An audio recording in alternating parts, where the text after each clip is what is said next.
everyone, my name is Lisa B, coming to you live from the Miami Beach edition in South Beach, and today I want to show you about a 10-minute flow that I like to practice when I wake up in the morning, and hopefully it makes you feel good, ready, and excited for the week. Woo! Okay, let's flow. So let's begin in Tadasana Mountain Pose. You may shut your eyes if you'd like. In Tadasana, our feet are hips width apart. Make sure not to lock your knees. Even hips here. Dropping the shoulders away from the ears. Open up your hands. As you inhale, extend your arms overhead. Imagine as you're holding that golden sun, so this is really active. And then use your right hand to grab a hold of your left wrist as you bend towards the right, opening up your heart. Breathe. Inhale, come back to neutral. Hold that sun, open up your fingers, same thing other side. So your left hand grabs a hold of your right wrist as you bend towards the left. Opening your heart. One more time, hold that beautiful ball of energy. Bring your hands together as you slowly lower your hands in front of your heart center.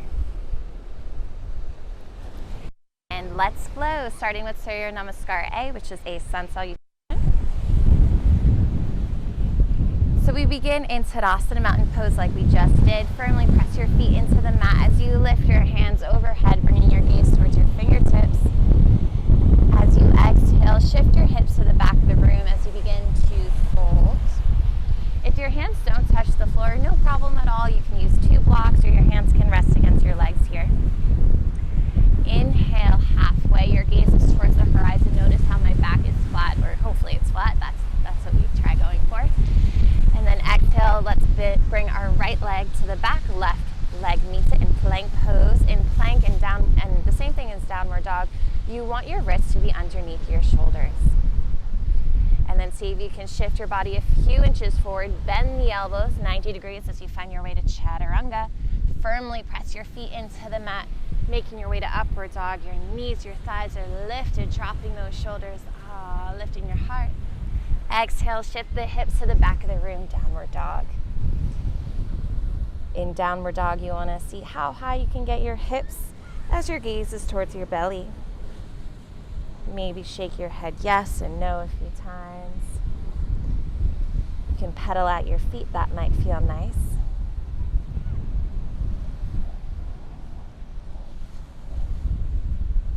After a few rounds, when you're ready, walk your feet towards the front of the mat to meet your hands. See if you can shift the weight more on your toes as you might be able to fold a little deeper.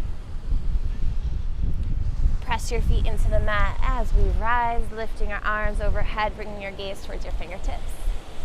Exhale your hands to your heart center. Let's add on to it. Okay, so press your feet into the mat, lifting your arms up.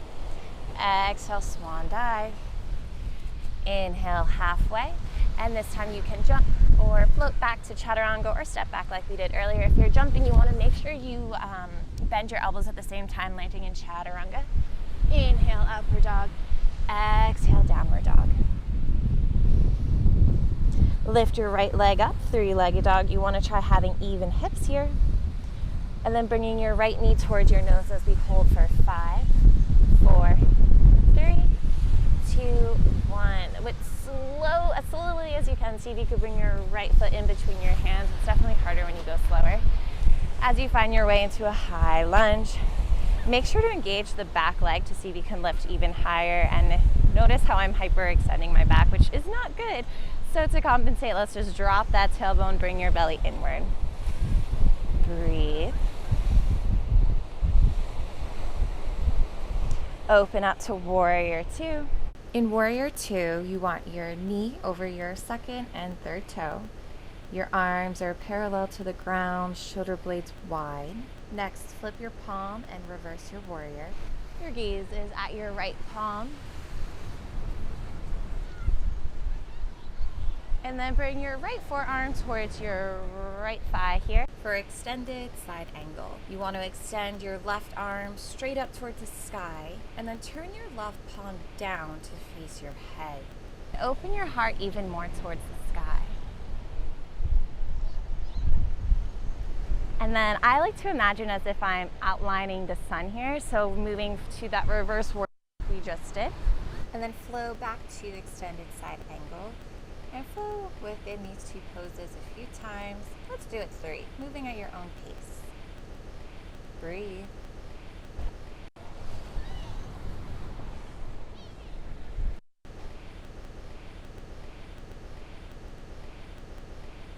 And then this time, cartwheel your left hand to the ground on the outside of your right foot, even at your hips. Lifting your right hand to that beautiful sky. Again, engage your back leg. And then drop your right hand to frame the outside of your right leg as you kick it back to downward, three-legged dog, my apologies. And then drop your right leg towards the floor. Same thing, other side now. So lift your left leg up. Nice even hips as you bring your knee towards your nose for 5, 4, 3, 2, 1. Using your strong core, see if you could step quietly that left foot in between your hands as we lift up to a high lunge. Dropping the shoulders away from the ears, engaging your back leg to lift even taller. Inhale to warrior 2. Breathe.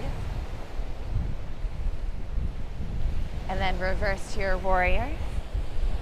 I love this stretch. And then bringing your left forearm towards your left thigh.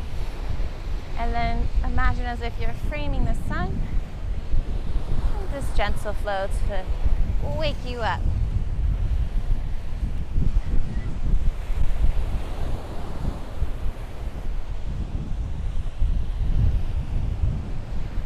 And then this time, we're going to drop our right leg on the outside of our left foot, lifting your left arm up. I hope I said that right. And again, using the back leg to see if you can lift even higher, twisting your heart towards the sky. Drop your left hand towards the mat, kick that left leg up, three-legged dog.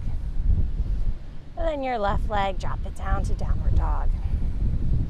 And then walk your hands back a few inches and then widen your stance so your feet are wider. And then use your right hand to grab a hold of your left ankle for a twist. If you're pretty bendy, you can bring your gaze underneath your left armpit. But again, you want to think about having nice even hips. If this isn't accessible to you, just have a wider stance. You could bend your knees. And then bring your right hand towards the mat. Same thing, other side. So your left hand grabs a hold of your right ankle. And if you would like, you could bring your gaze under your right forearm. And then bring your hand towards the top of the mat as you just walk your feet to meet your hands. In a forward fold, press your feet into the mat, rising all the way up. Okay, you guys are almost done. You're doing great. And since we love our glutes, let's give them some attention. Let's move to chair pose. So sweep your hands towards the mat. Imagine again you're holding that ball of sun. So my arms are in line with my ears, or I'm trying for that. And then come onto your toes. Like an elevator, slowly descend. The shake is good. That means they're getting stronger. Okay, time for Malasana, the yoga squat. Open up your knees so they're in line with your toes. And then bring your hands to prayer pose. I'm getting a lot of looks from people on the beach, even though hopefully no one walked in this frame. Okay, so you want to press your forearms against your legs and at the same time press your legs against your forearms. Lifting your heart. You may stay here if you would like to add in a twist. Have your left hand on the sand. Left hand on the mat. I'm getting a little flustered here. Lift your right hand up. Bring your gaze towards your right palm. If it's in your pocket, you can try binding. If not, it's okay. We're just trying to have even hips, lifting your heart. And then same other side. So your right hand goes onto the floor, pressing against your left, lifting your left hand up. Even, so if you did a bind on one side, try it on the other side. And release. Good job, my friends. I hope you feel good, excited about the day, and feel a little more flexible. Thank you so much for watching this video and flowing with me, my friends. Namaste.